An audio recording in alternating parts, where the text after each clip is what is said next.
Thank you. Good evening. Welcome to our Finance Committee meeting Tuesday, April 11, 2023 at 5:31 and 44 seconds. We'll begin with board introductions. Diane Potter, Dylan McGuff. Megan Carlson. Becky Fless, Tony Veet. Chris McWallen. Jack Pitteroff. Jeff Hanley. administrative staff. Pat Hopkins, Superintendent. Andrea Dish, Business Manager. Jack Kempton, High School Principal. Tiffany Cockrell, building principal at Goodston Randolph. Karen Moody, Building Principal of Elementary School. Vicky Duguay, building principal of Riverview Community School. Nicole Barton, assistant principal at Pond Thompson School. Angela Harding, Director of Curriculum. Sarah Sims, Principal at Gardner Regional Middle. Katie Gould, Principal at Helen Thompson School. Terry McGuire, director of technology. Nisha Morris, Director of Special Services. Josh Farr, Director of Adult Education. Great, thank you all. We will begin with a discussion of the 2024 requested budget. So I have shared a packet with all of you with most of the items on tonight's agenda. The first item that we're going to look at is the district summary by expenditure article.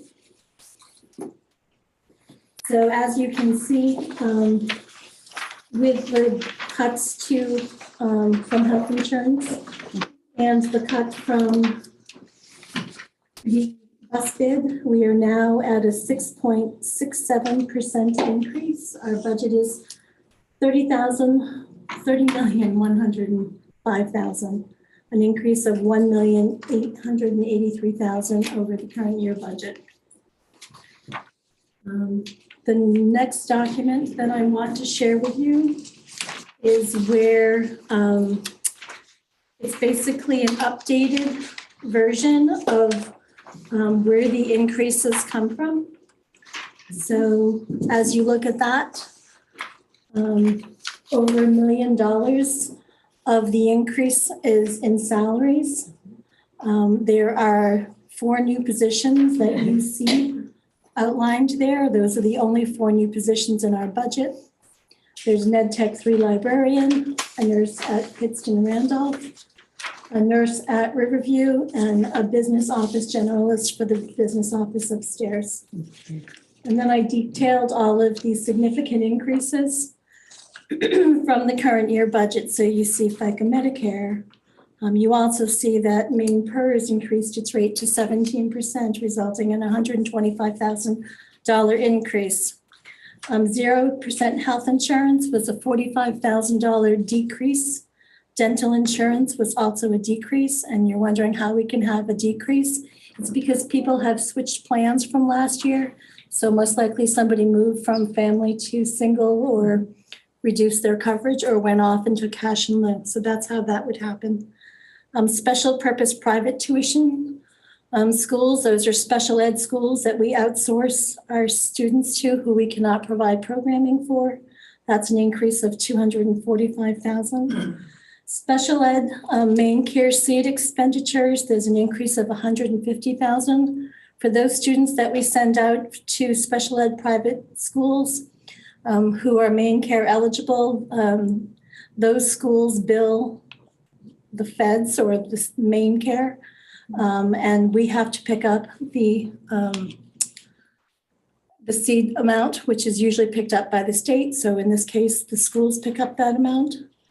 There's a $117,000 increase in electricity as a result of our new bid. Our bid for the past 5 years has been 6% a kilowatt hour. We have increased substantially from that, so there was an increase in electricity costs. Natural gas, we've talked about that several times. Between the increase and the cost of the natural gas, the supply itself, as well as the distribution, we are still waiting to see whether the PUC is going to approve Summit's request for increase for distribution. So there is an increase to the budget of $72,000 for that. Propane, we lucked out with our bids. We were able to take a $21,000 cut.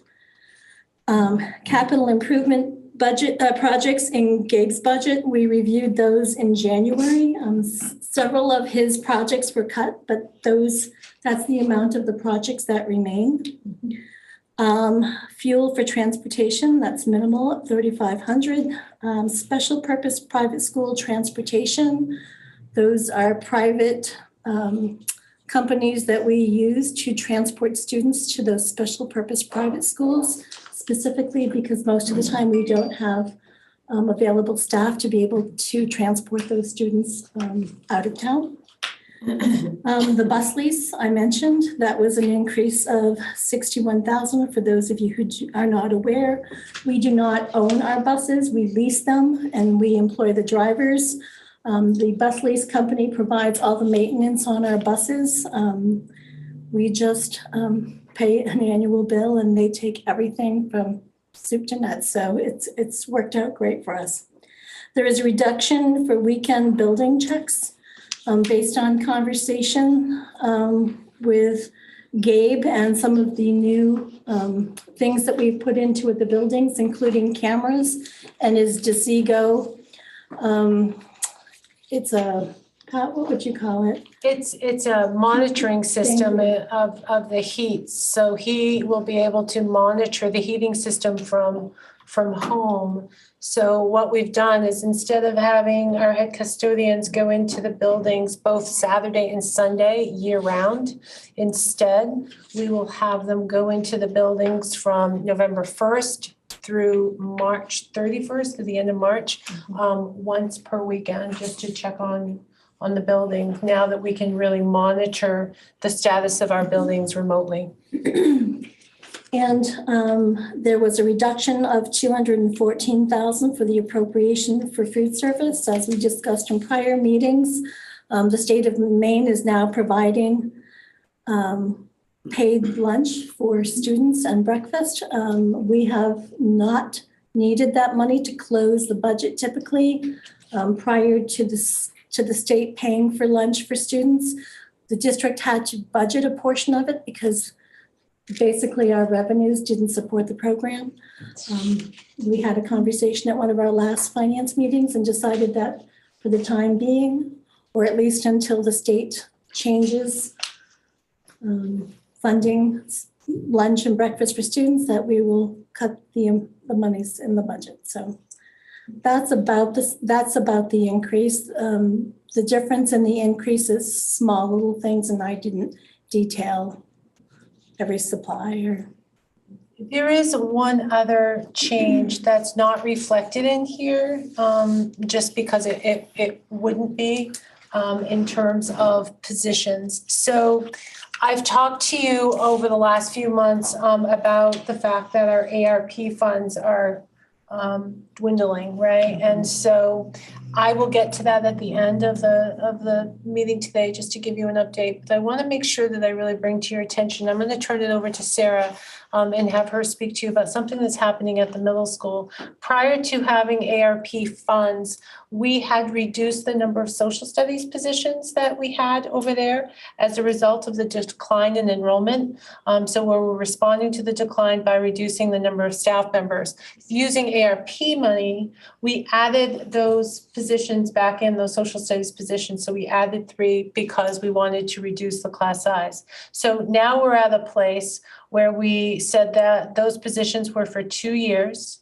Those 2 years are up at the end of this year. And so Sarah has been working with her staff to determine how best to proceed. So Sarah, why don't I just turn it over to you briefly? Sure. So we did a lot of really in-depth analysis of what we have going on, different options.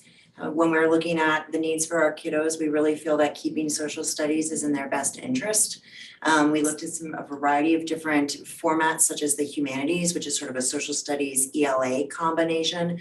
A lot of the research really shows that that's not always super effective because it falls apart easily. Teachers aren't necessarily strong in the social studies. One or the other may sort of decline with the fact that we're doing so much incredible work regarding the reading skills, writing literacy. We're very concerned that bringing that in would shift the focus and the progress that we're currently making with students. So in looking at all of those various proposals, one of the things that we would like to do is look at removing 2 different positions within our building. Mid-year, we actually moved our librarian to a social studies position. She kind of came back to her roots. And we've been working very closely with Deb Butterfield over at the high school to keep that going. Our literacy coach has been working with our EdTech 3 that's in that spot, and actually that program is thriving still. It's opened up some different areas for us to do different things with the whole class. 6th grade is going to continue to receive like small group instruction during Allied Arts, so they get sort of that digital citizenship, access to how to use the library and various components. In looking at other positions in our building, the other position that we would seek to basically trade out, one would be a social studies as well, but would be one of our foreign language positions. We currently have both a French and a Spanish teacher. The policies from the state that we have to expose students to a foreign language. It doesn't state that we has to be multiple languages. It's a very difficult thing to sort of discuss and look at because people are family. But when we're thinking about where we want to move with our kiddos, we still feel that keeping social studies, especially at that 7th and 8th grade level, because the curriculum is consecutive and builds right before they go into credit bearing components at the high school, is still in the best interest of our students in moving forward. And so our proposal is really to eliminate kind of one social studies position at the 6th grade level. So that model will look a little different, but then we would retain the 2, one for each grade level, but each team at the 7th and 8th grade. That would shift that. So even though we're looking at numbers sort of declining in enrollment over the next couple of years, I think there's still an option there that it gives us one more year, and then perhaps we can start looking at, is there a way to repurpose and remodel some of our structure at the middle school to maybe allocate some of the staff into doing something different, especially in thinking of supporting some of those kiddos you heard me talk about at the school board meeting. So maybe it's going to give us an opportunity, but we still feel that making sure that they're getting that robust social studies education right now is setting them up better for the high school. That was a lot of like information bomb dropping right there. Any questions that I can answer? So at the last meeting, the board said not to cut positions, but this is a trade-off that if we don't do something, we would be adding positions to the budget. And again, I reminded you at the last meeting that our 6th grade is going from 161 students to 120 students next year. So that's a 40 student reduction unless we have a huge move-in. And so we could not justify and defend adding an additional position, given the loss of students of enrollment, so. And the following year is similar. Similar, our current 4th grade is 120. So we'll see another decline. I haven't looked at the current 7th grade numbers. Do you know what they are? Our 7th grade number currently today, if I would get myself on the right side of this page, as of this morning, was 151.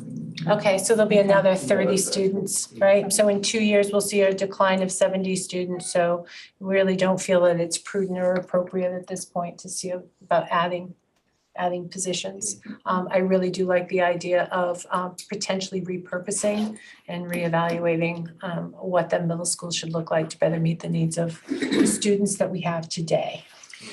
Will that be more of like a humanities model, maybe? I don't think so. I don't think that that's the direction that we really want to move. Angela and Pat and I have had some very in-depth conversations about what that looks like. Most schools who implement humanities kind of report after a year or two that it's not gaining strength. In fact, it's the opposite. You're sacrificing either the ELA component for the social studies or vice versa. And so you sort of are losing in both capacities. And so that's a concern that we don't want, especially with the goals we have as a district, the incredible work we're doing with kiddos, our intervention time, PLCs. There's so many amazing things. We want to keep that momentum rolling while still trying to think ahead, and then how can we maybe use our staff in a different capacity. community. So even if we can't justify using them for social studies and for a four-person team at every single level, maybe we can come up with some creative ways to multi-purpose people to help meet some of those other needs our kiddos are in need of. Thank you. Questions from board members? Yes, Diane, sorry. I'm not good at numbers. So how many social studies teachers do we have now and how many will we have in the fall? So currently we have 2 per grade level, so we have 6 total. Uh-huh. So in the fall, we'll have 5. So our 6th grade model will look a little different. We're going to have, we've already started some general discussions, but we're getting ready to start some deeper talks about what that could look like. So in prior history, before we had the ARP money to bring those social studies teachers back before me, they had 3 and 4 person teams. And so one person on those 3-person teams might offer to do social studies, or they might each pick up a set of social studies. Certainly some drawbacks, doesn't mean that that's a teacher's area of expertise. Some of my teachers have expressed that they're impressed that their kids and kiddos may have even survived the social studies lessons while they're trying to learn it as they go. And so that's a concern too that we want to explore. We want to make sure that whoever is providing that, is confident in what they're doing so that we're still giving them access. Mr. Greenleaf, who is the 6th grade, who will be the 6th grade social studies teacher remaining, has some very interesting ideas of ways that we can make it work. So there's different ideas we're throwing on the table, and we're going to try to figure out which one is best in regards to continuing to try to provide them as much social studies as possible. Like worst case would be they get a half a year. There's a lot of curriculum in one year to shove into a half a year, so you would automatically lose a lot of that content, right? And so we're trying to find a way to keep that social studies curriculum all year. I have a question. Yes. Acronyms. We use acronyms here. a lot. Oh. Sorry, we Yes, do. so When we have our board ARP? training, you'll get a whole list of them. There's probably Yeah, I another. had, it was in that folder the other night, there was Yeah. a list of, I didn't take it with me. Oh, no, I'm sorry. So the I ARP thought the state funds. had a lot. Oh, no. We have more. We're a whole new group. They're amateurs. That's right. They need to come over here. So ARP is American Rescue Plan. Plan, yeah, Okay. the rescue funds that came. Can we get a breakdown of the number of students per grade in the whole You system? do. You You will do, yeah. receive, board members receive that every month. Okay. It comes in the big packet for the monthly meeting, that's in there. Yeah, Okay. that's posted in the district on a monthly basis. I'm gonna ask a lot of stupid questions. There's no stupid questions. There are none, and I'm glad you're asking. No, we want you to know everything. I get questions for Andrea. Sure. Looking at the sheet that you just gave us, Mhm. obviously FICA, seed, electricity, gas went up, but we had some savings in health insurance, dental. Mhm. I asked about capital improvement projects to Gabe last time. It was like at 394.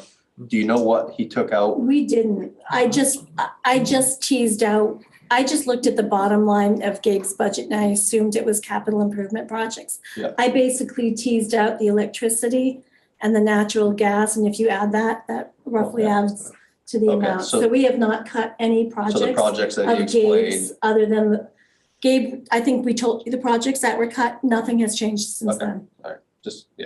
just looking at the numbers and making sure. Sure, yep, not a problem. Yes, the state reimburses the district for special education expenditures, is that true? Some of it, it's in our formula, so it's part of the state has what a funding formula called the ED 279.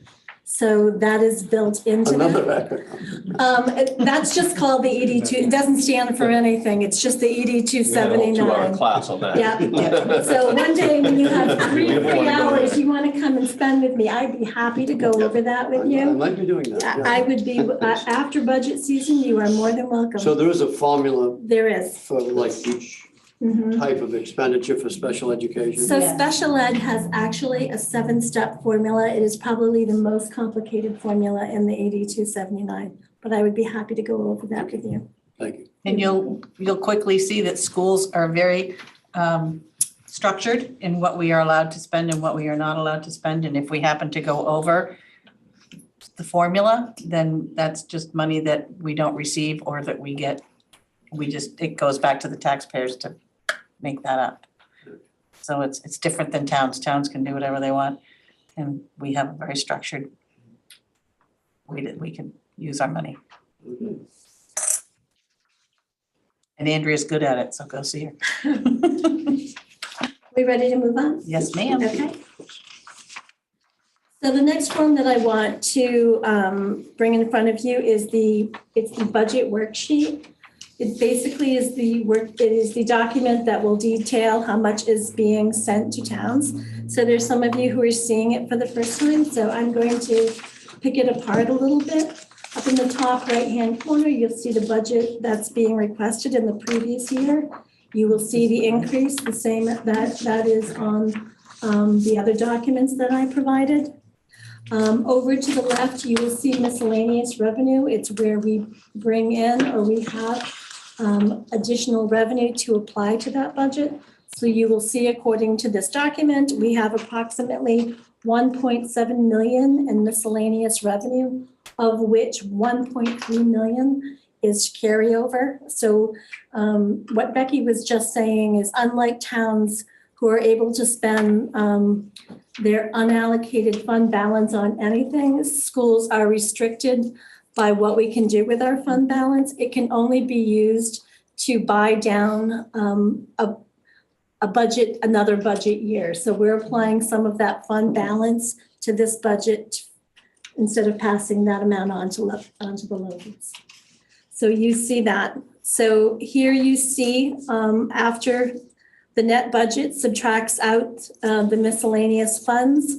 The line below, you see the ED 279 and the amount that the state says, according to the ED 279, is the minimum amount that we should receive based on its calculations. So that's the 23,408,000. The state then requires towns to pick up a mill expectation. The mill expectation for next year is 6.97. So based on the state valuation of our 4 towns, the required local contribution is $7,362,991.84. And if you subtract one from the other, that leaves the state contribution of $16,045,435.68. So unfortunately, we require more funds to fund our budget. So we call that additional local. Below, you will see the state valuation, and it's actually a 3-year average. So the state will look at either the prior year or a 3-year average, and they will give you the lesser of the two. So for us, the lesser is a 3-year average. So if you're looking on this sheet, you will see the state valuation for Gardner, Pittston, Randolph, and West Gardner. It's over, I guess it's $1 billion, billion, yeah. It's 10 billion, right? Yep, 1 billion. 1 1 billion. billion. So you see the percentage of each town broken down by its share of the total. And that is the amount, that is how it is determined how much each of the towns will pay towards the additional local. So you see the required, and then the difference is the percentage broken out by their percentage of valuation to each of the towns. So that was a lot, trying to do it in a very short amount of time. So with that said, the amount additional that we are passing along to the 4 towns for next year is 1.4 million, or 12.97% increase. Questions?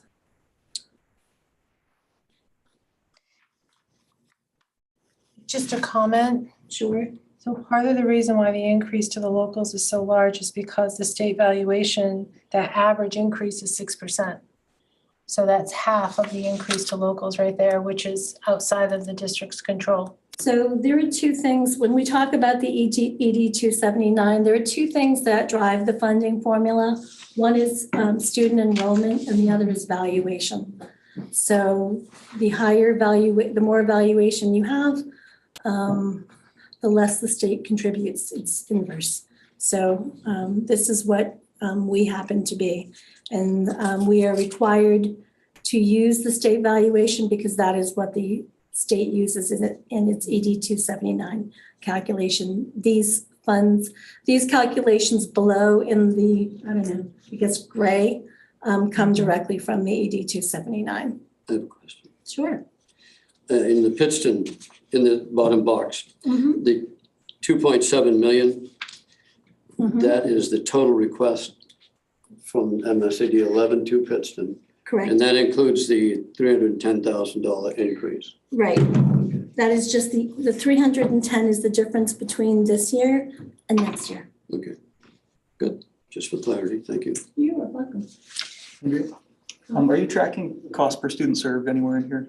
Cost per students. Yeah. There are reports that we have. The state tracks cost per students and compares us to other towns, but yeah, we watch it. And that's a conversation that we had at one of our previous budget meetings or finance meetings rather. Yeah, I guess I'll cut to the real question, which is with projected enrollment. So a percent increase is like everybody gets that. It's been a lot of inflation in the past year and a half. But are we tracking alongside an inflationary basis, or are we spending more with less students? So And to what degree? I created a spreadsheet that was previously shared with this committee. I can certainly get that information out to new board members. And in looking at this document, there are 257 school districts in the state. Last year, when we prepared a budget, there were only 43 school districts that spent less per pupil than what we do.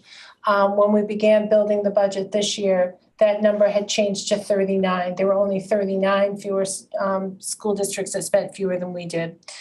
So I'll just put that out there. But what I do is I'm looking at how our school district spends per pupil compared to the state, Augusta, RSU 2, RSU 4, 12, 18, all of the Kennebec area. And I will share it with you, but basically we spend less per pupil than all of the other area school districts. We're closely aligned with Skowhegan. No, sorry, I don't mean Skowhegan. I mean Fairfield. We're closely aligned there. And then when you remove the CTE, which is our community tech centers, and you remove the debt service, then the school district that spends less is Augusta. They end up spending less. They've consolidated their schools, so they have fewer school districts that they're, fewer school buildings that they're operating. And as a result, they're able to spend less. But once I remove Augusta, we're still the lowest in this area.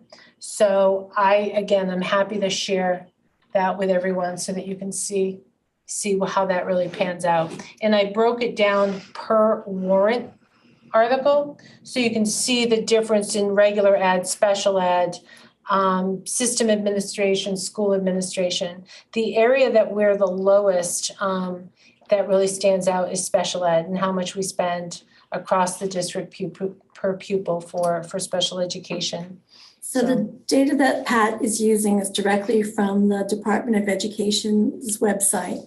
So annually, 4 times a year, school districts are required to upload their data, which is basically all of their expenditures. And just so that everyone is clear, everybody uses the same model of chart of accounts provided by the federal government. We're all supposed to be coding the same way.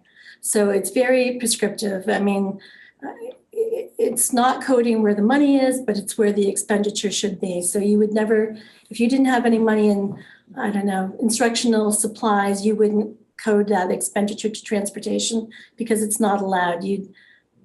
It's just not the way that it's done in our world.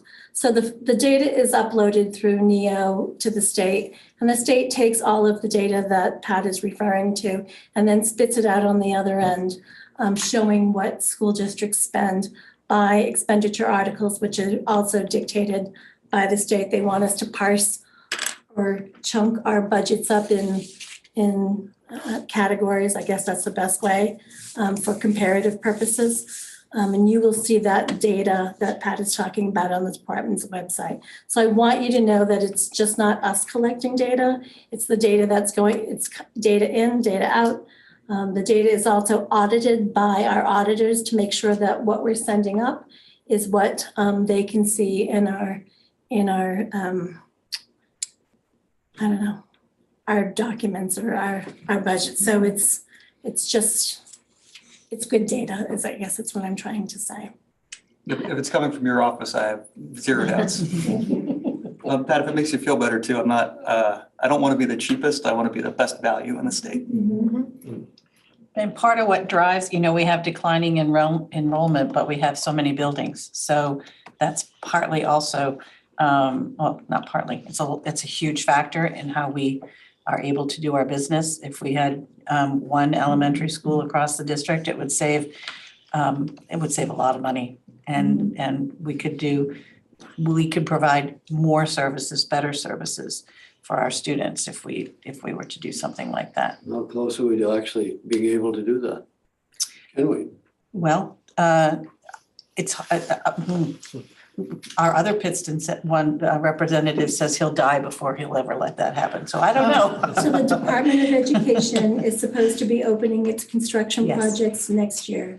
I would assume that we will ask for the board to approve us for evaluation, and we will see how we compare. And we've heard that they're listening more carefully to districts that want to consolidate because we have buildings.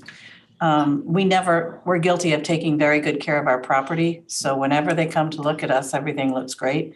So we don't get approved for a building, paid for building by the state because we're just good at we just spend the resources to take care of our buildings.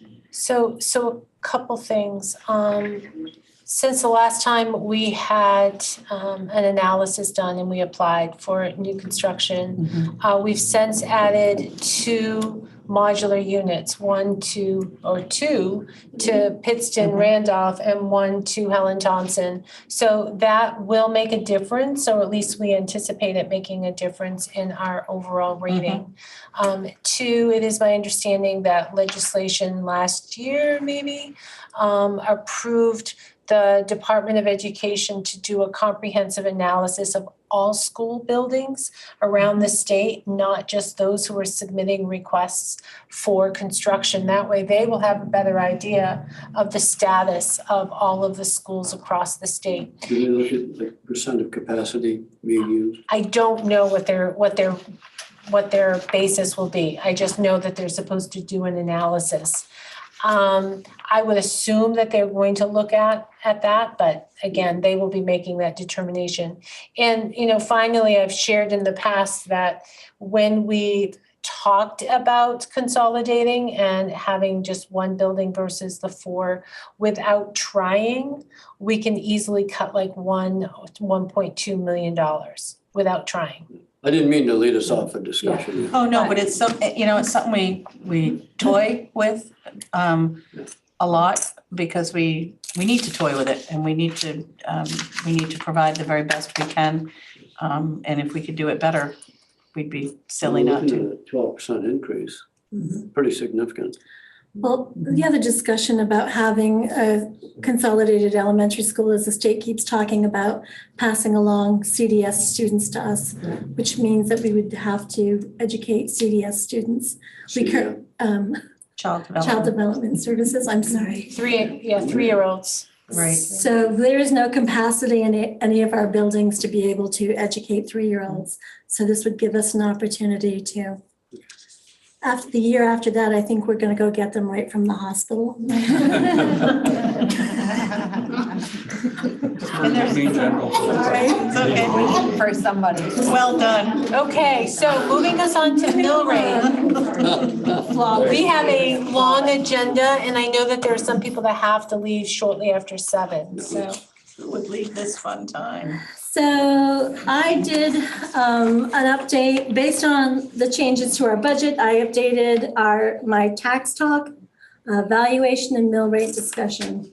So basically what I did was I used the most current valuation information that each of the 4 towns used to establish its mill rate. So that's what you see in the blue section of this form.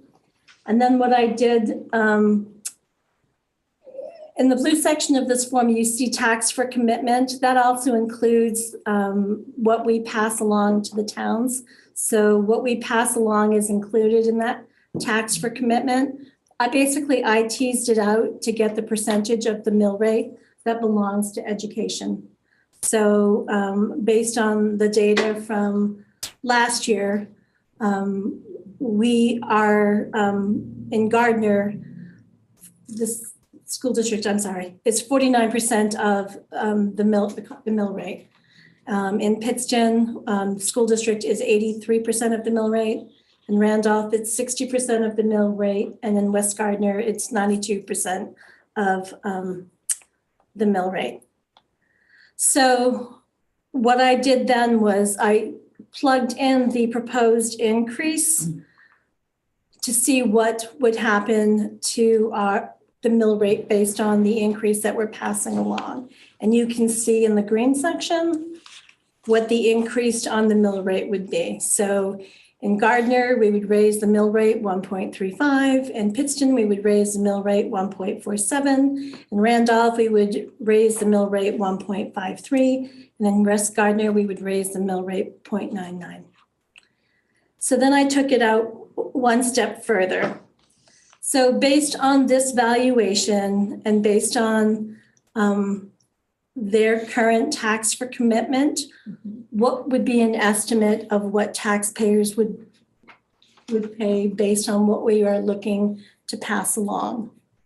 So I did this based on assessed property values of $150,000, $250,000, and $350,000. So you see in Gardner, if you had an assessed property value of $150,000 annually, this increase would cost you $202.50 a year, or monthly, that's $16.88. Now you see how that works. Now, mind you that this is only, valuations tend to increase, so this is just an estimate. It does not include any increases that are going to be passed along by the city and or town. It's just the MSAD11 portion. Nor does it include adult education. It does include adult ed because they are included in that top section in tax for commitment. And since we are not talking about an increase to adult ed, Okay. makes sense? Questions about my little tax talk? Thank you for always making it colorful, clear, and understandable. Fun and funding. What did you say you have to say? We're here She's on a for the roll fun and funding. I'm sorry. It's been a long day. Have you been to a seminar? I know, right? That's awesome. We're here to talk fun and funding. So at this point, Andrea, I mean, this is really where we are with the budget, right? So what are you looking for from the finance committee? Direction. You Okay, know, I just need to know if this is, the time has come where we soon need to be making a decision about and moving forward with a budget. We have warrants that need to be raised. The warrants that need to be created and sent to the towns. We have a budget meeting scheduled tentatively for June 6th and a referendum tentatively scheduled for June 13th. And there's a lot of work that needs to be done between here and then. If we're not ready to proceed with the budget tonight, I would hope that we would be able to move one along the week following vacation. I know in past meetings, we were waiting for other information to come in. Is there anything outstanding at this point? Everything has arrived. so in an ideal world, if everything has arrived, And the board has said, we're pretty lean, so no more cuts. In the ideal world, if the finance committee were so inclined, this would be a good time to make a motion, correct, to support the budget and send it to the full board, at which time the full board will have to vote on it. This is just a recommendation to the board. Andrea, do you remember what the original percent increase, not to the towns, but the overall budget was when we started? We're up $3 million, so. 12 or 12 or I think it was 13. 13%. 13, okay. Data is on our, I believe I know, I it's was on our looking for it, I website. just gotta scroll through long enough to find it. We've had quite a few meetings, but yeah, I we wanna say it have. was like 13% originally. Mhm. So we've done well to bring it where we have all things. I mean, most of our costs are fixed costs. We have added very few positions and there isn't much. The driver, as you said, Chris, the biggest driver is salaries, and we've talked about that our salaries were not competitive with many neighboring school districts. And if we want to be able to attract and keep strong teachers, ed techs, bus drivers, et cetera, then we need to pay them competitively. So that's where the board has put its money. That's 1/2 of it. Yeah. In your tenure here, what's the largest percent year-over-year increase that the district has had to put forward to the town? Like, are we near the top or I near have the middle? no or idea. above? This is higher than most years. Yeah. And I would say, 5.5. yeah, it was about 5.5, but I think it's one of the biggest increases to taxpayers. But again, a good portion of that is the valuation, right? Right. Valuation has increased so considerably the last few years that's the driving force. I can't even remember what I did last week. Andrea, is it safe to say if the school budget had 0% increase, the towns would still have an increase to their budget because of the evaluation, the reevaluation? Yes, So even if we had a flat budget as a school Yes. district, the towns would still have an increase because of the way the state does its Because of the state valuations. valuation, right?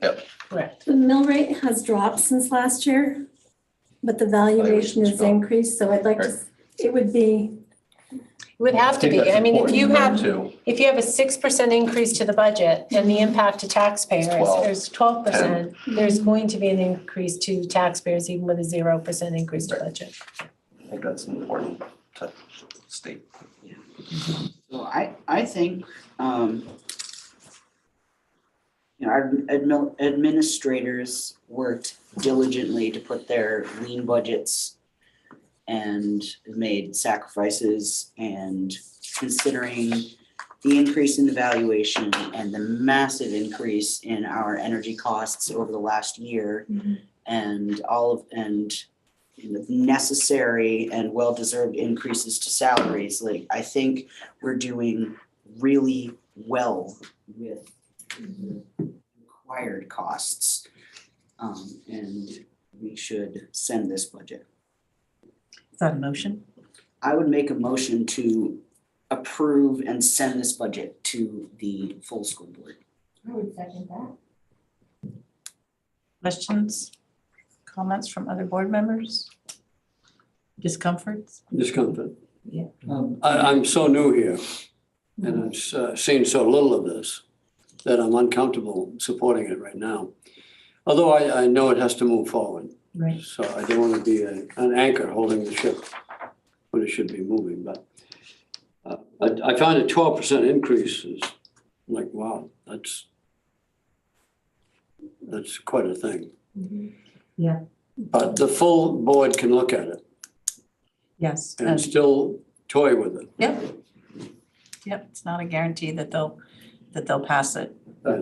Yeah, the hard part, Jeff, when we look at the increased sheet, we talked about this the last meeting. There's very little in there that isn't automatically have to be increased. No, I know, Salaries, that's collective bargain, where you- FICA, you're main locked in. PERS, health, and that's, a lot of that stuff is locked in and that's beyond board's Beyond our control, unfortunately. Yeah. We got some new positions in there, but I know the school board been talking about those for quite some time before I get here, especially the school nurses. So I understand your uncomfortableness with it. I was very uncomfortable when I saw the first one. But we've done a lot of work to get where we're at. That's what I will say. Yeah, I don't doubt that, but, again, I'm trying It's to expensive. eat a very big meal in a short time. Yeah, I do understand. It's a lot to digest. Yeah. It takes years, and Andrea works really hard to help us to dumb it down for us. School funding for dummies. I don't know how it works. Pardon me? The valuation piece is. No, yeah, it's the that's a- valuation it's a that big puts it at 12. Yeah, driver. that's what, I really appreciate the sort of kitchen table side of things at the Yeah. bottom of the tax talk page, because that annual thing that's what I'm looking at. It's what we're all looking at, right? Because for all of us that are living here, and just so that annual breakdown, I'm thinking I split it so that the town, so Gardner splits it. So, right, that's an extra 100, if my house is valued at 150,000, that's 101 every 6 months. I mean, yeah, I don't know. I get it that the 12% is a lot. It's, inflation is just wrecking us all. Yeah. But then just being mindful of, what I'm putting on my kitchen table to okay, how do I divvy that up? And I really appreciate that we'd have that number from you, Andrea, and, gives us something to kind of work around, because with these other numbers, what's $1 billion? I can't even imagine that.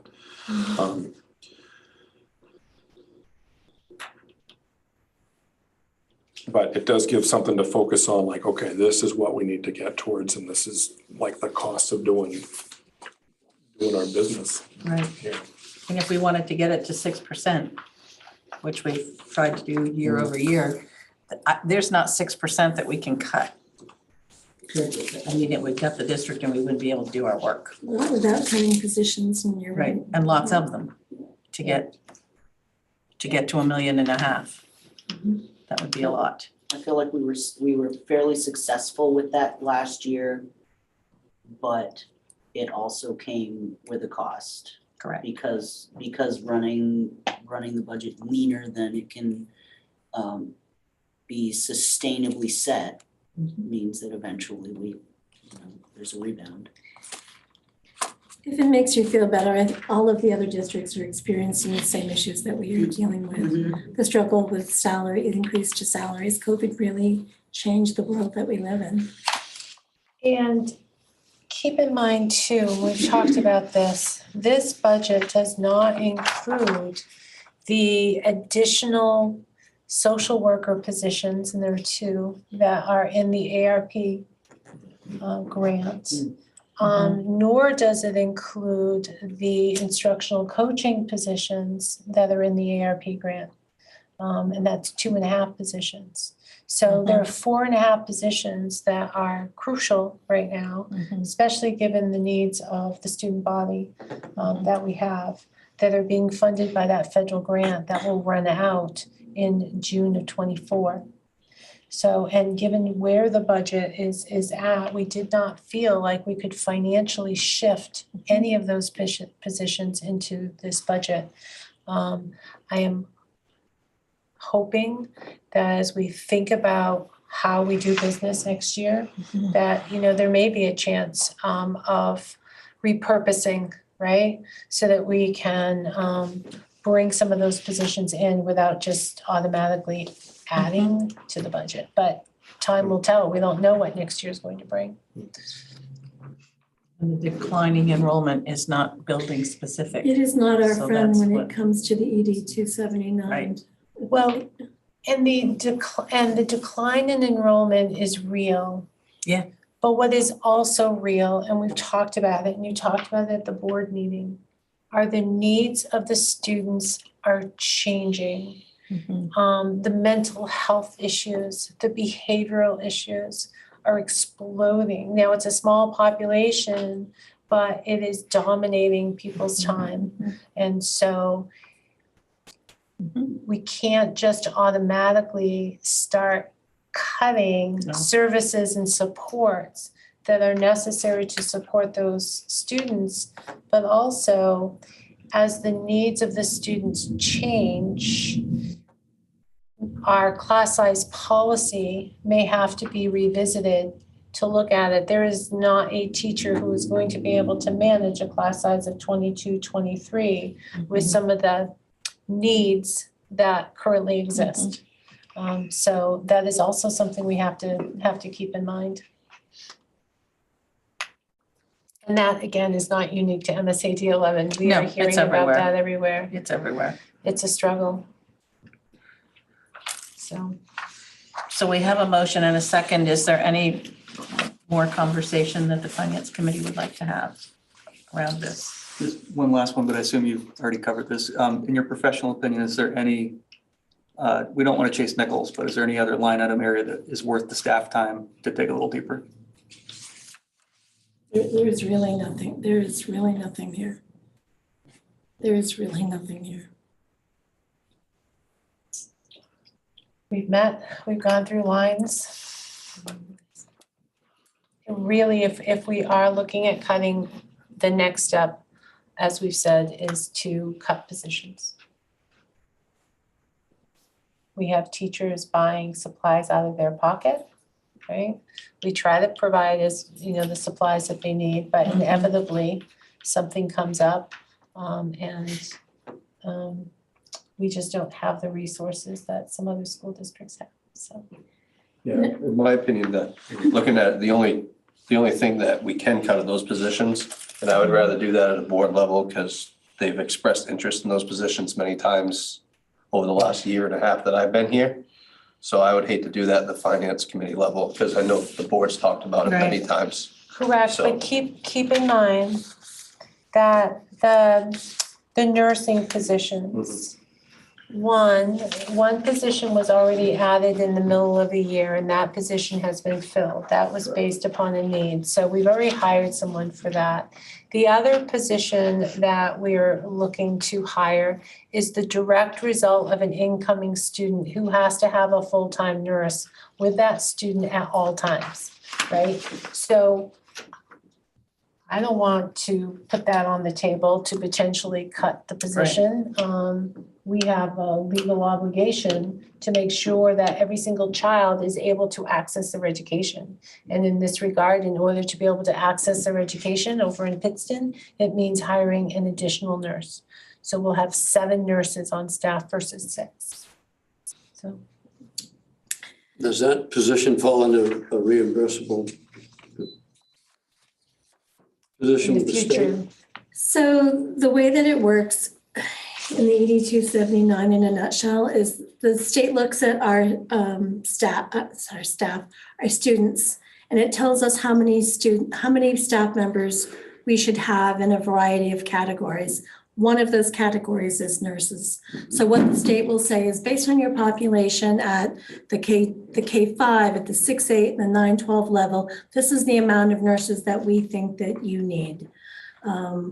Currently, I believe that we are over what the state recommends for nursing, but as Pat said, we have a student moving in and there are extenuating circumstances, but the state then allows or provides funding for nurses in the amount that they deem is appropriate for our student size. So they have a formula, it's not Yeah, behind the curtain. The ED 279 that I talked Yeah. about, there's a whole bunch behind it. I will send it to you and then I will let you digest it and then we can go through it. And I'll be happy to go through it with you. Yeah, I hate to put all this on you. No, that's what I'm here for. The state's still doing, we're still at 55%, funding 55%. Yeah, the state says it's, well, yeah, sure, I know, sure. I've seen it. 55% of what they deem to be. Right. Yes. What they think it should and cost. there's a lot more in there than just public education. Mhm. Oh, yes, absolutely. And IDEA is another. formula altogether. And I'm not taking anything away from this administration. This administration has moved us to the 55%. They are feeding our students. It doesn't cost any of our students to eat breakfast or lunch, so they are doing wonderful things. So we are better than we've ever been before, I guess that's the answer. Yeah, I just remember historically seeing, like, it's gonna be 50 point something Yeah. for a year or two. The ED 279 is challenged. It is not, it is what they used. They looked at, they had a huge, they brought in, I think it was Picus, don't quote me on the name, to do a huge review. And basically what it said is it was going to cost the state a lot more money than they had, so they threw out the I want to say it's Picus review. It seems like Picus was the And I right want to thing. say it's Picus, but they reviewed each of the elements and the pie is only so big. Mhm. End of, And they don't offer a bigger plate. no, so supersize that, please. Yes. And as far as the business office generalist, we're not getting things done upstairs that need to be done.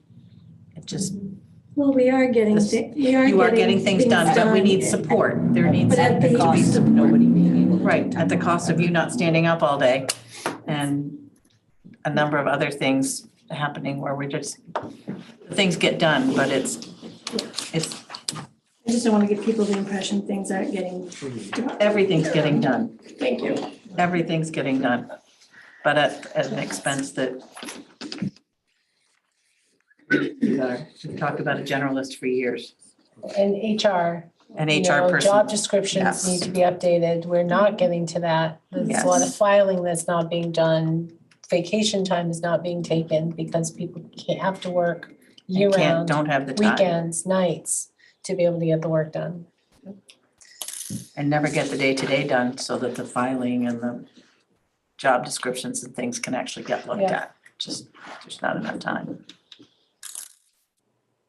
So we have a motion and we have a second.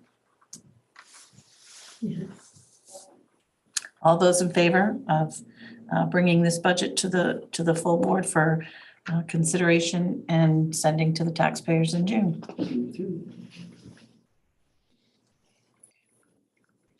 Thank you. Yes, thank you. With the observation. Just it. Good question. All right. So the next conversation for this evening is warrant articles. For those of you who ever sat through one of our budget meetings at the high school, these are the articles that are voted on. Basically what happens is there's a two-part process to pass our budget. The first part starts in the gymnasium where we actually set the budget and then it goes to referendum. So during that meeting, there are warrant articles that are voted upon by taxpayers who attend.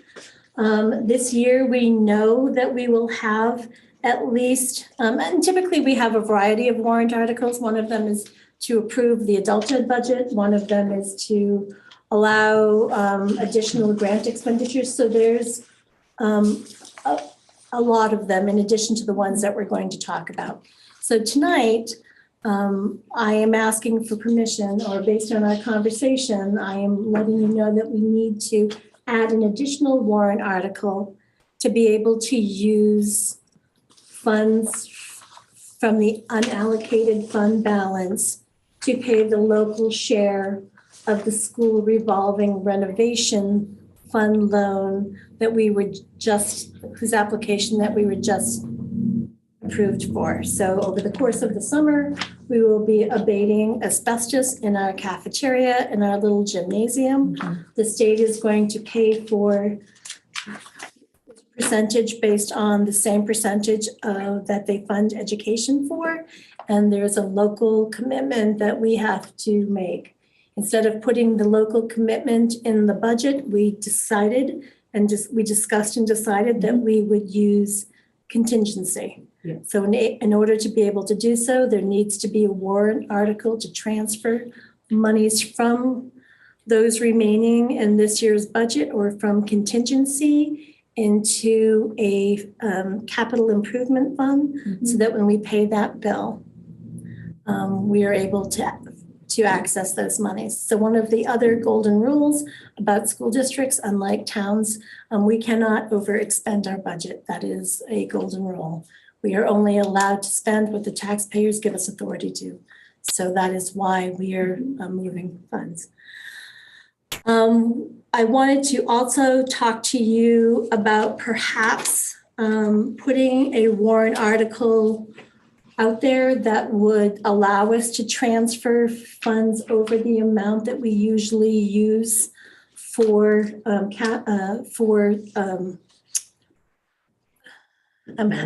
carry forward, thank you, sorry, my mind's going, into a capital improvement fund. Every year, there seems to be projects that we need to do, and if we are able to have enough carry forward over and above the 1.4 million, it would seem to make sense in my mind that we would transfer some of this into capital improvements, whether we use it to remove projects from a difficult budget year in the future, or whether we use it for an emergency repair would be up to the boards. Such as a new ceiling and entrance at Helen Thompson or. Things that we don't generally budget for, but seem to happen anyway. Andrew, what happens to that capital improvement fund at the end of the year? Does it have to be spent down to zero? No, the capital improvement fund stays there until it is spent. So currently in the capital, we have two reserve accounts. We have one for adult ed. We have one for special, I can't even speak, special education that has 300,000 in it. It has had 300,000 in it probably for 3 or 4 years. This year, we were able to cut a huge chunks from special ed, knowing that we have that 300,000. Next year, I'm going to come to you, and if we access those reserve accounts next year, instead of asking to have a warrant article to move those funds into a capital improvement fund, I will probably ask that we replenish the amount that we took out of special ed so that we have that as a catch-all. We never know, or Alicia never knows, who we're going to have moving in and whether or not they're going to need to be placed out of district. And those, as we've mentioned in the past, tuition for that can run $100,000 a year, not including transportation. So these special purpose private school tuitions are expensive. Questions, comments, thoughts, ideas? You said loan once, you mean a grant? The revolving loan fund is a grant from the state that we match with a certain percentage of the project They cost? call it a loan, but it's not really a loan. The state will pay its portion and we're responsible for our portion. We're not, it is our, we decided that we were not going to borrow or fund our portion, that we were going to use Right. reserves. Okay. What was my other question? If we set up a capital improvement sinking fund, basically, is what you're describing. Reserve fund. Mhm. That would be in addition to, but not supplant our carry forward? It would come up, it would reduce your carry, well, it wouldn't reduce your carry forward in your budget. What it would do is it would reduce your unallocated fund balance because you're transferring from that to a reserve account. Does that make sense? Yes. Okay. What is the balance of the unallocated reserve? Right now, I think honestly, I will get back to you. I'm going to give it to you as of our last audited financial statements, and I don't have that. Ballpark, I mean, Maybe, I would say 3-4 million. really, that much? We have 2 years. So in this district, we are unique. We have 2 years of carry forward, which means that we are not trying to figure out right now how much we will have left at the end of the year to be able to put towards next year's budget. So for those districts who use carry forward, who don't have 2 years, they are trying to figure out how much is going to be remaining and to try to hit that target to be able to apply that amount to next year's budget. If you don't make that target, you're already starting off the next year in the deficit. So we have always, since I have been here, we have always been able to have 2 years of carry forward. Okay. And you have historically, annually, I think you have actually gone through that with the board and provided, here is this is where we are, this is how much we're applying to the budget. And you've projected out, based on the fact that our budgets are tighter and tighter, the amount of carryover that we have is been reduced significantly. Correct, as we tighten our belts. The people want to tend to use additional carry forward, but the year that we run out of carry forward, we're automatically pushing 1.4 million addition to the locals in addition to whatever increase our budget has. So I am like the bulldog of carry forward to make sure that we always have it, because it will be difficult when we no longer have it. Is there a recommended ratio of how much you would have? So in my mind, you need to be able to at least sustain the amount that you have left at the end of the year. So during the COVID years, there were a lot of expenditures that we basically school wasn't running the way it was, so we didn't have a lot of transportation expenses. There were a lot of things. Our heating bills were down. So there was, that year we were able to, there was additional carry forward at the end of the school year.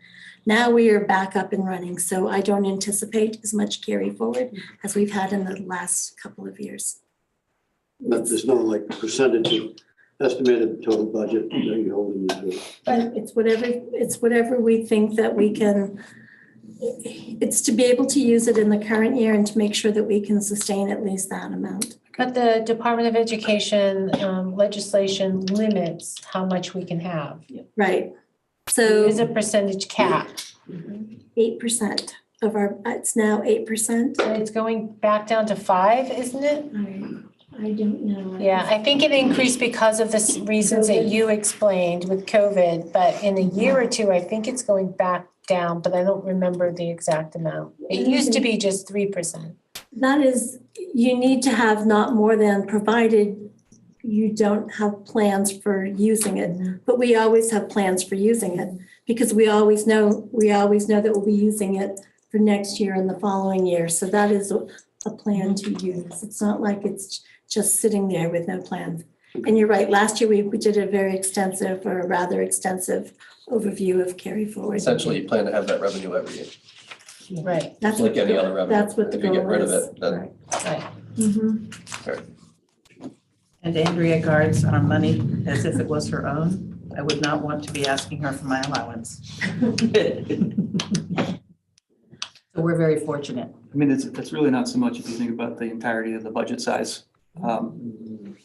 Right. It really is not. It's a- And having just that little reserve for a bad fire, an accident, an unknown incident, it's not the worst thing, I don't think.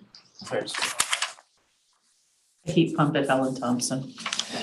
A fallen ceiling at Helen Thompson. So I need to ask Greg M. to prepare our budget documents. I would like to ask him to include the warrant articles as written, if the finance committee Would agrees. you like a motion and a second and a vote for that? So I would ask for someone to, So moved. thank you, Second. thank you. Questions or comments? All those in favor? Great, motion carries. Thank you. What's next on our agenda? nutrition. Child nutrition, yep, child nutrition. Okay. So aside from the regular budget, You want to share your screen? goodness.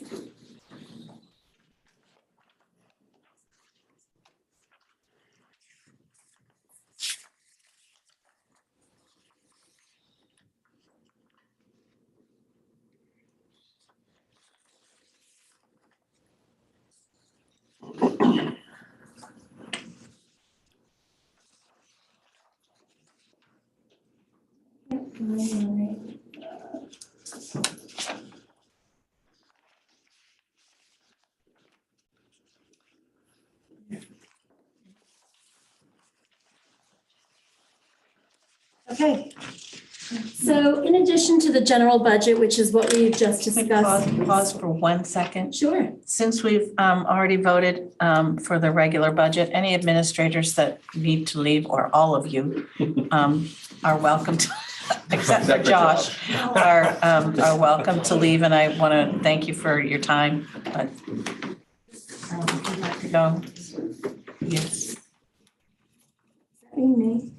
Not us. No. You may, yes. You may. No problem. You may not come. Oh, shall not pass, not may not. Thank you, administrators. And Katie, I do love Helen Thompson. Happy birthday, Alicia. Happy birthday, Alicia. You're welcome.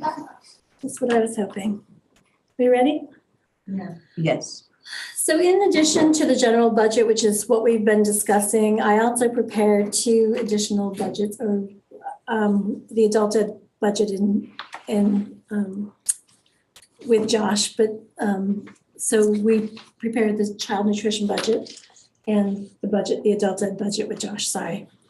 So the child nutrition budget, it works a little bit different than the regular budget. So the regular budget, the way that I do the regular budget is build it up by personnel.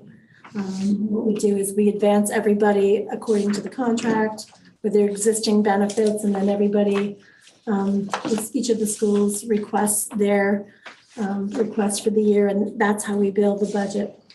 With the child nutrition budget, it starts off the same way with starting to budget staff. But with the other expenditures, which are basically food costs and non-food costs, meaning like paper products, that's budgeted based on, well, I use 2 things. So basically, it's the current year's expenditures divided by the number of school days we've had, and then projecting that forward, trying to figure out what kids are going to eat for the rest of the year and who's going to eat. And the problem is we don't have really good data from the last 2 or 3 years because of COVID. So it's problematic. So what I'm doing is looking at what our costs have been over the past 100 days and figuring out a per day cost and projecting it forward. So that's how the lunch budget is done. In addition, there are also equipment requests from the Director of Child Nutrition, which is Linda Surgeon. We discussed her equipment requests earlier in the year. The Finance Committee agreed at that time that we were going to fund her equipment requests out of carryover, which we never have in school nutrition. But we have had as a result of the state feeding kids. So what you see in front of you is the increase or the school nutrition budget, which is basically and I have to look at it, sorry, which is a $78,500 increase. We have removed the state's or the school district's appropriation to the lunch program. We have covered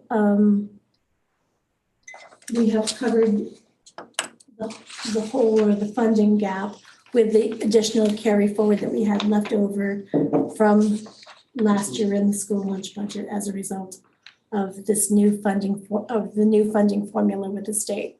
So the state is actually paying claims differently than it had been in years past. Now they are paying schools based on the number of students who are eating, as opposed to, well, that was how some of it was done, but not the entire, that's not how it was exclusively funded. So part of it comes from the state and part of it comes from the feds. Does any of that make any sense? So it's how many students eat, which we would have no control over. They take food, they don't eat the food, they throw the food away. So But it's not based on capacity. So basically, at the end of every month, Linda reports to the state the number of kids who are eating. So based on this new program, students are allowed to have one free breakfast and one free lunch. Students, however, are then allowed to purchase an additional breakfast or an additional lunch or a la carte. That is not reimbursed by the state. That is at the student expense. Students still have put money in accounts. They can buy a la carte, they can buy milk, they can buy things. They can choose not to have a free lunch and just eat off a la carte. So there is still revenue. Right. So they get the school lunch for free, but not the So pasta bowl. And the school lunch is very prescriptive. It has certain elements to it as required by the Department of, I want to say agriculture, but I don't think. I think it is agriculture. So I think. it's, you're required to have one fruit, Right.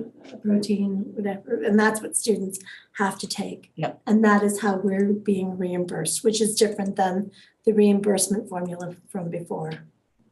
I have to tell you, as the parent of a 6-year-old, the first graders are running a donut smuggling ring. Is that true? Macaroni and cheese. A thing happened years ago where we took chocolate milk out of the cafeteria at the high school, and so the kids got very innovative and started selling shots of chocolate. They will have their chocolate milk. They'll have their donuts. So what we are seeing is a lot more students are breakfast expenditures increasing dramatically. They're hungry. Yeah. I'm glad that kids are eating.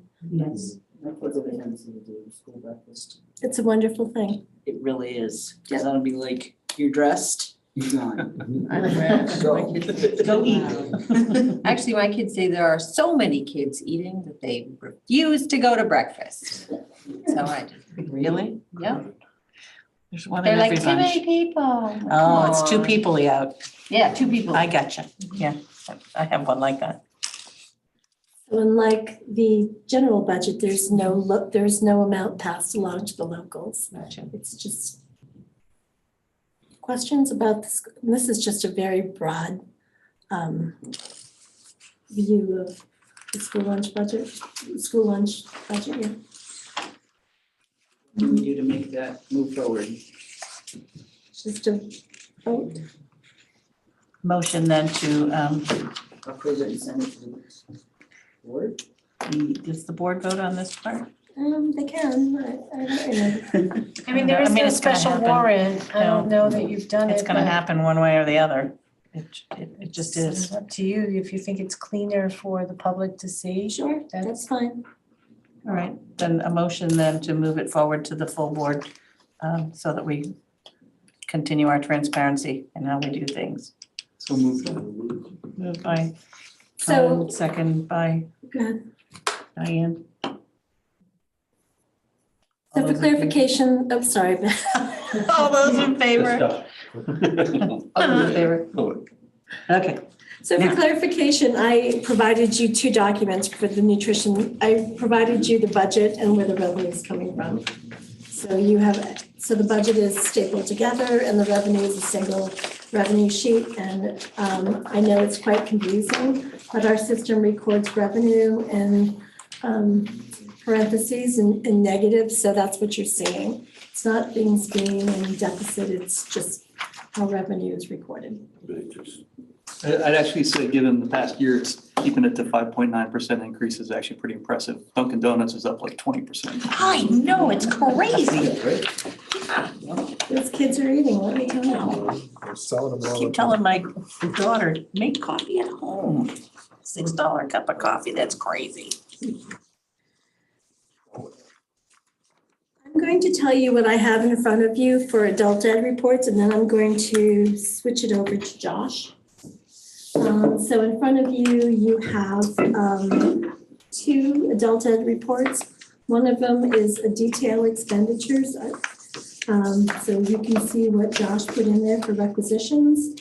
The other report that says Add Ed requested budget summary, at the top of the document, you will see revenue.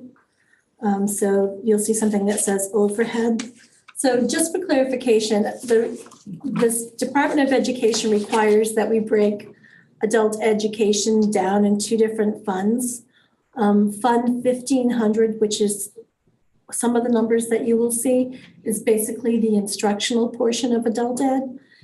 It asks us to separate those from Fund 6150, which you can see starting on page 4, which are the enrichment programs.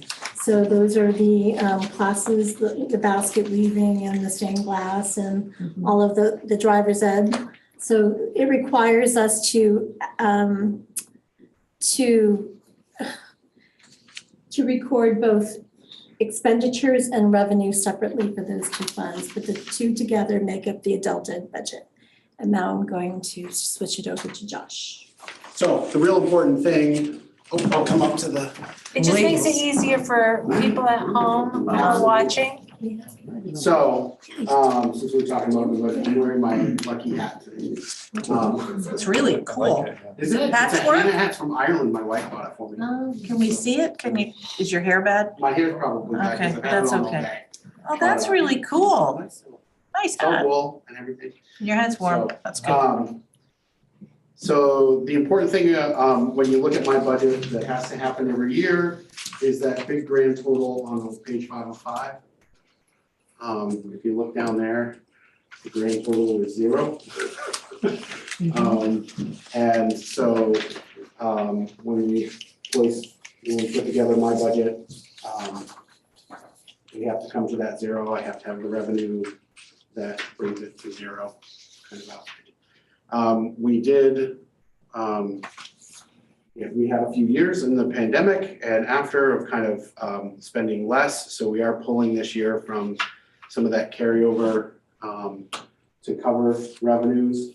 It's kind of anticipated that would happen. We can change the program and kind of come back to a more, because we weren't being, there was no reduction. We were doing much less for a couple of years, and now we're kind of going back to where we need to be. So there are things also in the works that don't get reflected in here. The plan is to go full-time. My position would be full-time. That, however, is funded. 0.2 of that is funded by Winthrop, where I'm also director. And so there's one director with 2 programs officially next year. And then there is a regional agreement in the works with Winthrop to formalize that in more. The school board has approved that budget, funding it that way. So cover that one way. So that doesn't get reflected in here, but that is kind of a change. And I think what that will do is probably provide us with a lot of opportunity for some efficiencies that will come out. We'll discover some of them, I think, as we go. Trying to think down here. I think there's a little bit of an increase in the high school completion salaries. That is, we've kind of figured out how to fund our almost full-time teacher and a math teacher using those funds and the grant, which is our largest program, the high school completion. So I think that's a little bit of an increase. I think you'll see things look a little different because we have moved some things into the 6150 that have typically been in the 1500 area. So costs for some of our administrative assistants in the evening, some of that has moved categories, so that shifts a little bit. And that's that shifts some of the costs and where the revenue is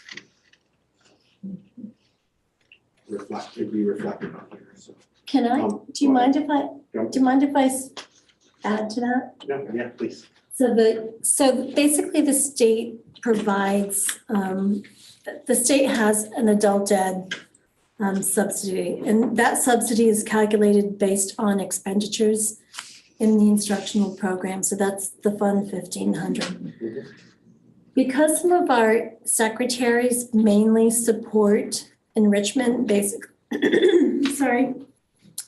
basically our evening enrichment secretary and some of the secretary who works during the day, they support enrichment. The time that they are spent needed to be shifted to expense to the enrichment program. The state has said that it no longer wants to calculate subsidy based on enrichment expenses. So this year, we're starting to see that shift from instruction to enrichment, which is kind of. Yeah, in part of the regional, if you want to talk about sustainability of a program in general, a regional program, and why I've been moving and wanting to go that way is at the scale that a small program does enrichment, it generally will not support itself ongoing. So to be more regional, I think our closest example is Mary Meeting or up to Mid-Maine Regional Community Education, which is Waterville. They are, Mary Meeting is absolutely sustainable. They actually fund physicians through their enrichment program. So it's possible, you just have to be at a different scale to do that. And I think those are valuable educational experiences for folks. We do things like CPR, recently did a Medicare and Medicaid workshop. We had a Who Gets What When was about wills and estates and other things like that. I had about almost 30 people at that one. So the enrichment is community oriented stuff. It can be basket weaving, it can be painting, it can be wood carving, fly. We work with the fly shop downtown, so we try to work with community members. So it's a pretty valuable component. I mean, I'm of the opinion it was a mistake to remove it as part of what adult education gets subsidy for, but they didn't ask me when they did it. So, so here we are. And it's really important because when you think about high school completion or college and career work or any workforce efforts that we might make in adult education, if we're not a visible component of the community, in part by doing that kind of work and that enrichment work, people don't know who we are, what we can do,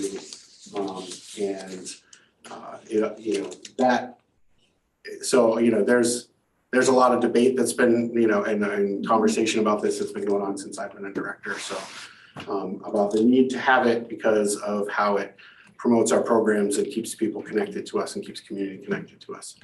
And if you don't do it, what does that do to your other programs? So not to mention, it also lets your community into your schools in the evenings when So they can see. So they can see what's going on. So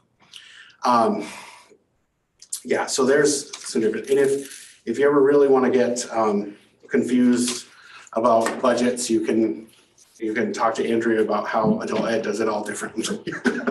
Our subsidy is based on a reimbursement from 2 years prior, expenses from 2 years prior. It is not based on the ED 279 at all.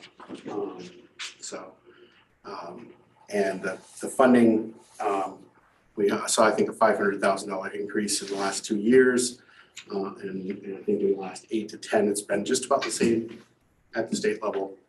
Outside of that, $500,000 increase. So local programs, local communities provide the majority of funding for adult ed in the state of Michigan. So not asking for any increase from the board this year. I think, and I believe strongly that we will find ways to do a little bit more next year as we partner with Winthrop, at least. We may possibly partner with RSU2. That's a meeting later this week, which could offer some other opportunities. But this budget is not built on expecting that RSU2 will come on board. Neither is Winthrop. It's really built with, we're going to have a partnership. We can cover our expenses, run our sites, and look for some ways to work a little bit better. So, did you have? I'm just going, oops, does someone have a question? Was it a legislative decision to change the way that that was funded? Yeah, it's part of what is included as like checking the boxes for, you have an adult ed program, you have to have 3 components of a list. They removed any sort of enrichment program from that list. It would have eliminated something like half the programs in the state had the state not adjusted to a hub organization model for grants. So we have a main college and career access grant, and we have the federal AFLIC grant, adult education and family literacy. Those are distributed by hub. So we already get help by being in a hub. We don't, to have our program, some years we might have 3 of the components, some years we might have 2. But as long as within our hub we have 3, we're okay. So because that's how grants, so it's a interesting change, but yeah, it was a legislative. It was legislative though. Yeah, they took that off the list in the statute. Yeah. How many people do you estimate you'll graduate this year with high school Oh, credentials? that's a tough one. So we already have, I have 4 diplomas. None of those people will be participating in graduation. Oh, man. So, right. Which is the case. 2 of them are off into the military. So they graduated and moved on. And the other 2 aren't interested in participating for a variety of reasons. So we did do a push at the end of March, called it March to Graduation, where we had some coffee and treats and reached out to all the people who had come and maybe not attended much and kind of encouraged them to try and get more people to kind of say, okay, I got a couple months, let's get this going. So we did that. We have 50 students. I think 10 are at the 10 of them, I would say, are inactive right now officially. I think it's 10, might be 11. So that's a pretty good number for us. We have a math teacher running, and we have Diane Bailey, former director, who's doing the teaching for high set prep. So they've got a good number of students in and out, but it's like it always is. So I'd say we have around 40 students. Because I always wished that those that get their high school credentials, they're getting them just in a different pathway. They're equally honored at UMA and other places. Yeah. And when I worked in adult ed, the GED was not a Mickey Mouse test, and I understand the high step is even more rigorous. Yeah, And I just wish they could be counted for our district. yeah. They So we do do that. a graduation, and I love, it was kind of a bummer when I first started. I think we didn't have a graduation because we didn't have anybody to participate. And then we had COVID, and then, but we did have a graduation where we do eat together and people bring families. I mean, we had a woman who's been with us for a number of years, who her kids came with the grandkids. I mean, family members. We've had a lot. It's a great experience. They get caps and gowns, take lots of pictures. So we honor that pretty well, I think, and we'll do so again. So It's a favorite. And Yeah. board members are always I love it. invited. Yes, That's- yes, always, yes. we have talked about graduation. We'll talk about date, and I'll make sure the board gets an update. Great. I would like to go through just a few of the nuance so that board members look at how to read this or understand how to read his budget report and the nuances, things that I want to point out to you. So the budget report that you have in front of you for adult ed, the first section that says overhead is actually revenue. The first column is the revenue that it's being projected for this year. And the next column over is the revenue that was projected for, well, it's actually the current year that we're in. So you'll see where on the third line down where it says state subsidy, we have received our state subsidy figure for adult ed, and you will see that we are receiving $8,800 less in adult ed subsidy. Now, that may not sound like a lot of money when we're talking about the general budget, but in the adult world, adult ed world, that is a significant amount of his state subsidy. So you can see that is being reduced by about $8,800. You will see that we budgeted no carry forward in his instructional portion. We are not using fund transfer from the enrichment program because it was the enrichment program that was in the deficit that we are going to use the fund carry forward for. And the transfer from the general fund to adult ed, I want to explain to you that every year in our general budget, the district budget's $14,500 to give to adult ed. That is, the reason for that is because in our ED 279, there's a 16 through 20 component that we receive funding for that is really for adult ed. So this is what we budget to them in lieu of. We are getting a great deal compared to what adult ed is getting in subsidy. There is discussions going on that they are going to try to remove the 16 to 20 portion from the ED 279 and to fund adult ed directly with those funds. I don't know how it will turn out, but there is just discussion going on. So you can see in the next column over the difference in revenue, the percentage difference. The 1 year prior is this year's revenue, the year that we were in revenue to date for those each of those items. And then you see 2 years prior, which is last year, and 3 years, obviously. In the next section, his 1,500 budget is grouped into functions. The first function you see is the office of the adult ed director. And then you will see there is a function for career tech. So it's basically his CNA programs and any other work. What do you call it? Workforce. So that's I get questions about workforce development, and in the past, we've used a little bit of money to do some substitute training, which hasn't continued necessarily, but if I don't put a little bit in there for stuff like that, or if I find an employer who needs help with a training program, having a little bit of money in there allows us to be able to do that with them. That's why that's there. Although the CNA testing, which is increased, we are partnered with Maine General for a CNA program. We do their testing for that program. They have to do a reading assessment in the beginning, and then afterwards they have to do the state test, and we administer that. So that's increased because we have two.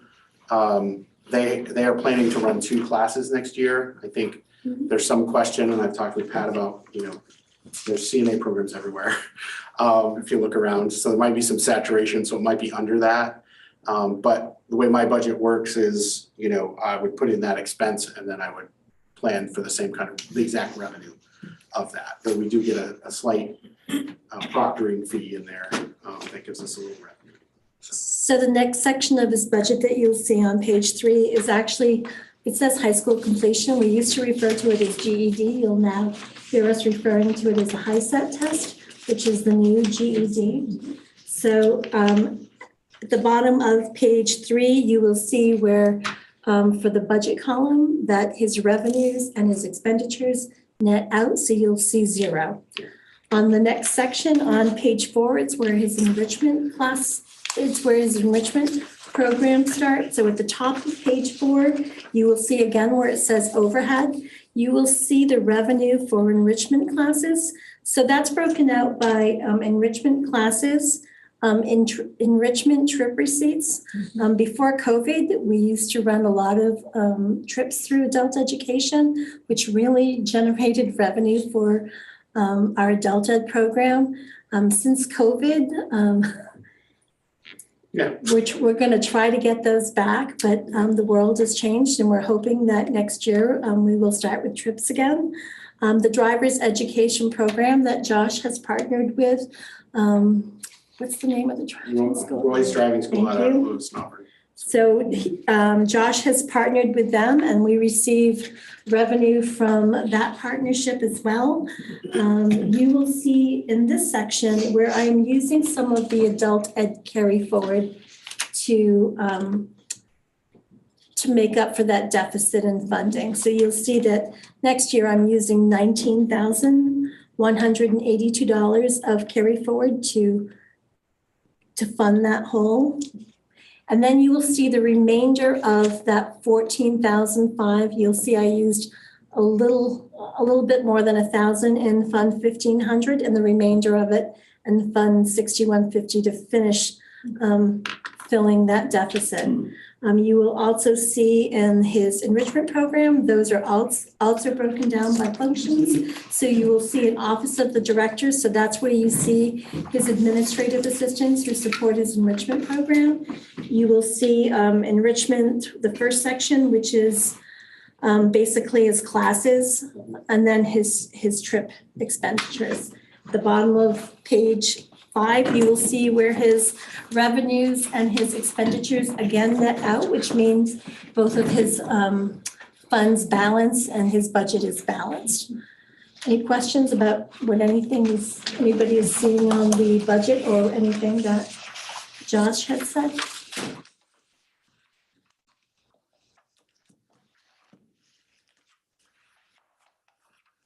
It's pretty lean, as you will see from our on page 1 of his budget. The local allocation to the towns is and has remained at $105,450 for as long as I can remember, and you can see that is the case on this report. Andrew, just one question. You said the budget total is determined by the 2-year prior. Is that? What? Maybe I misunderstood that part. I thought I heard you say that the budget total under overhead gets set by the amount of the 2-year prior total is the. Yeah, the reimbursement? Yes. So our subsidy for this, for 23-24 is based on 21-22 expenditures. Okay.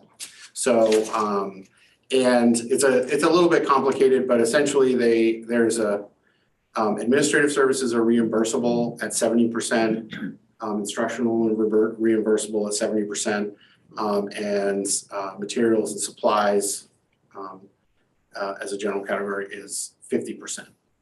And so using what your local fund it provides and what you had that year in subsidy, they identify, here's your cap for what you can potentially get for subsidy, right? And then they don't have enough money to pay all of that, even though they say they will, they don't. So you have this cap, and then what you expend, they take that. So if I expended 100,000, then 70,000 of it is reimbursable, and then that comes out of my cap. And to a point, you basically get an amount. And I actually have sheets about how much we would, if the state actually funded what I was eligible for reimbursement on in 2023, I think we would have had somewhere a little over $60,000, but we obviously don't get that.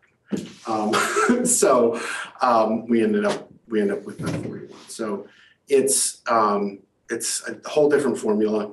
And there's a worksheet that if anybody wants to do that I was digging around because we had lots of questions about this earlier. As I'm talking to RSU2, I found a worksheet that will let us kind of figure approximately where we lay on that, and where we're going to come out. But yeah, it's based on 2 years prior what we get in subsidy. So if we happen to underspend, then we end up in particular areas, we could end up with less reimbursement than in the previous year. Okay. Thank you. I don't know if that was too much, but. Well, I'm not gonna do the worksheet with you. No, that's fine. Yeah, But I appreciate the answer. yeah, it's all different. There theory, there's an incentive to keep the program robust. Right, if you put money in, the state will provide you subsidy. The tough part is that because the amounts have not really changed across the state, and if I end up getting more, another program gets less. Right? So, because that amount hasn't really gone up. So, you know, it's been, you know, my subsidy went up in Winthrop and I think I spent, so it's. So they have flat funded adult ed at the state level, and as a result, every year it's a different winners and losers depending upon your expenditures. Yeah. Great. Yeah. Part of the big part of the big education pot that Pat and I were talking about, saying there are a lot of other things in that pot, like CTE. Yeah. Adult ed is another component. Thank you. Yeah. Any Thank you. questions for Josh? Thanks, Andrea, for explaining all the, I'm not sure that I helped, but I just Well, no, wanted no, them to it's- see. I have to have that zero. That's the important piece. I know I have to, my budget has to show zero. What he means to say is his budget needs to balance. It needs to balance. I have to show Not zero. at zero, it just needs to balance. It needs to balance. It needs to balance. As So. ours does too. Yours just, right, but Yeah, yep, little different. yeah. No zeros. Numbers, a few more zeros. There's zeros on the other side. There are zeros, Yeah. yes. That is one big number. So the last thing on our agenda, You need to have we need a motion. I'm so sorry. We need a motion and a second to approve and send Josh's budget to the full board. So moved. So moved by Diane, second by Jack. Further questions, comments, or confusion? All those in favor? Thank you. And you may leave, or you may stay. We're only gonna be here a few more minutes. Was that a unanimous? Yes. Thank you. The last thing on our agenda is the American Rescue Plan. Yeah, I just want to take a few minutes and bring you up to speed on where that stands. As a reminder, over the course of COVID, we received 3 different funding sources.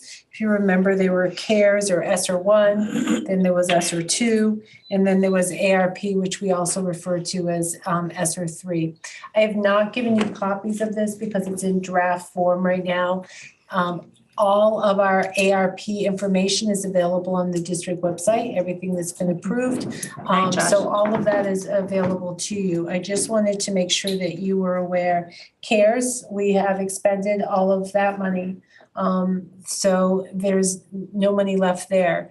We have $13,000 left in ESSER 2 that has to be spent by June. We're going to be designating that money for some curriculum work.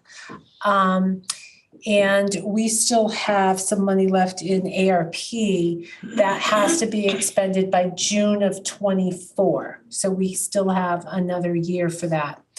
Angela and I spent the majority of last week, completing a performance report that had to be submitted by last Friday to the Department of Education, which just really aligned with Andrea's invoicing of what she's invoiced between July 1, 2021 and June 30th, 2022, which was really hard since we're in 2023 now, right? So it was really hard to go back and kind of recreate, but we did that. And at the same time, the other thing that I worked on was updating the ARP grant. So we had, as a reminder, we had a little bit over $3.6 million as part of ARP. We had to set aside 20% of that. 20% of that is $877,000 that we designated. It's actually more than the 20%, and we used it for our class size reduction. We will continue to dedicate and set aside that amount of money. But with the rest of the money available, I had to shift some things around. It is in the hands of the Department of Education right now, so it's in draft form. They have to approve what I'm requesting. And so what I've requested is to cover a few expenses that we overexpended, such as window replacement. The window replacement, we had set aside $300,000, it actually cost $315,000. So I had to take from a different fund or a different project to be able to cover that. We also, in speaking with Gabe, realized that the $360,000 that we set aside for heat pumps at Helen Thompson really isn't enough.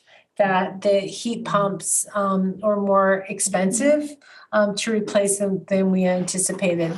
So I ended up shifting some money to bring that up to $440,000. So the areas that I took money from were like outdoor classrooms. We had built in a couple outdoor classrooms that ended up not being built. So I've shifted those from 83,000 originally down to zero. We had like COVID substitutes. We'd set money aside. But Andrea, through some of the reporting requirements that were stipulated to use these funds, felt it was too complicated, correct? It was that Federal funds are onerous. They require a lot of oversight and a lot of restrictions. So it requires a lot of work on our end. So there are other ways of doing things. So we chose other ways and used the money in different ways than we originally thought. And yeah, so in addition to the COVID substitutes, we did not use money for the contact tracing and the lead nurse. That was done locally instead. PPE supplies, we put aside $50,000, but the state provided it free, right? So we didn't need that. So we have that additional money available. We tried to do some after school programming, but we couldn't find staff. So there was a chunk of change there. So what I did with that money, I again cleared up the deficits that I've just explained, but I ended up putting more of the money in the instructional coaches. We found that we needed a little bit extra money there. And I shifted around some money for our social workers. One of our social workers was being paid out of ESSER 2. So I've shifted her into ESSER 3 so we can keep that position for another year. I think those were the biggest changes. Heat pumps.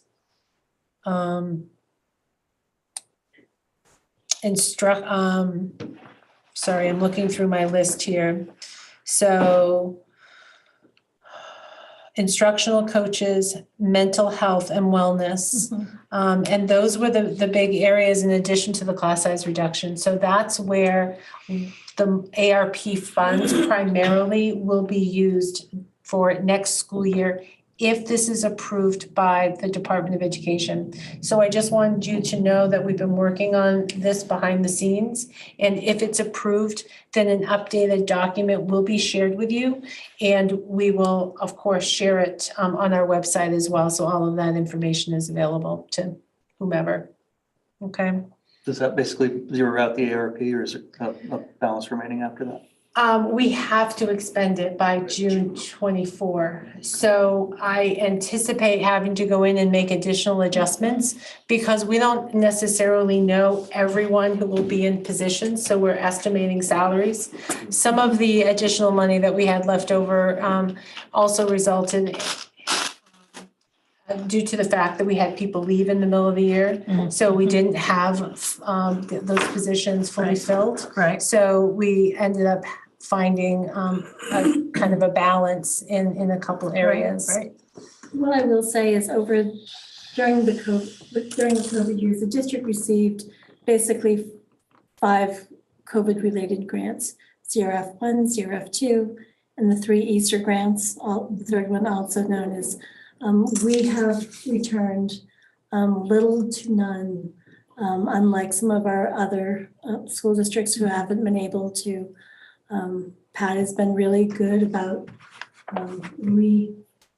redistributing, I guess, or redirecting funds so we're able, we have been really good about using everything that has been given to us. And as a result, we were able to take care of a lot of capital improvement projects.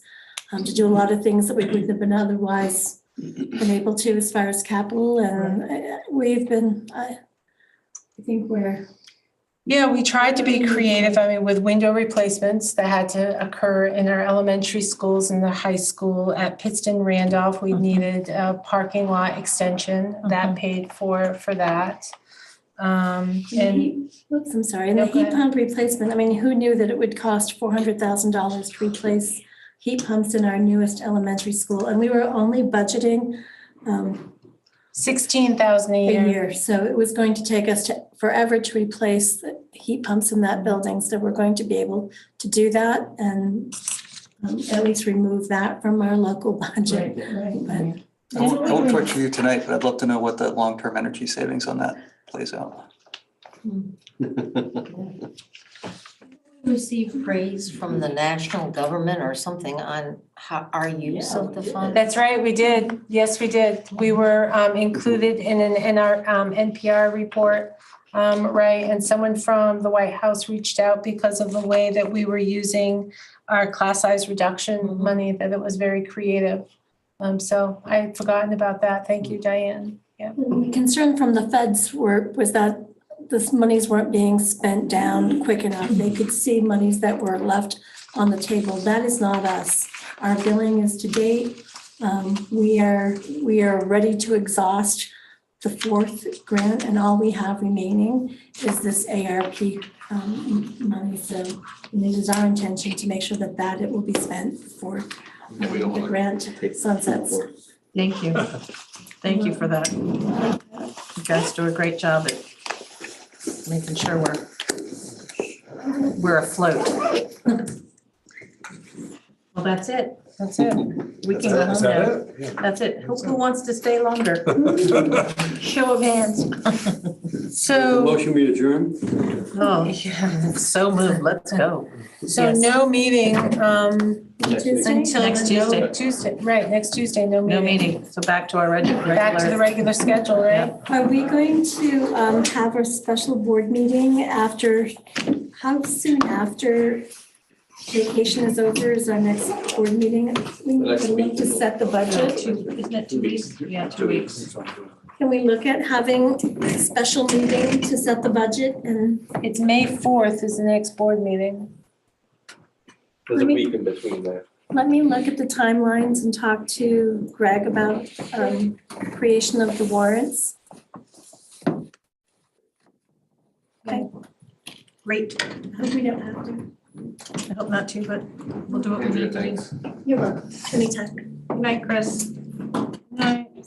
That works. Good night, Jeff.